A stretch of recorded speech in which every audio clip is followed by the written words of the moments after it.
لیکلو وګورئ چې د دې نقصان څونه دی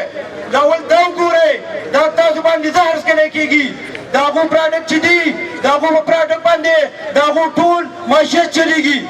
زه به د حکومت په سطح باندې خپل حکومت ته ووایم کوم چې ګورنمنټ دی چې دا پر پټونه نه کوي پالیسي واضحه ده یا د رب حکم ومنه یا د یهودو او د امریکې حکم ومنه نو څه پکار دی د الله حکم پکار دی نن هغو ته د مخامخ دو دا نشي ویلی چې د دې خلکو سره چې کوم ظلم کېږي د دې هغو دغه هم نشي کولی هغو نه پې خفه کېږي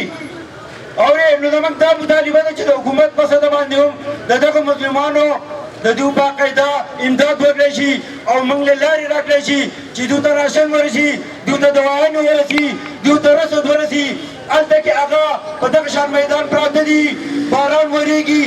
رزق نشته د ګلونو په شان ماشومان دي دا ماشومان تاسو وګڼئ چې دا زما بچی دا ستا بچی په تاسو پسې تېرېږي زه ټیم نه لمه مشران ولاړ دي خو صرف دغه خبره ده چې بایکاټ وکړئ د رب دپاره د دغه پراډکټ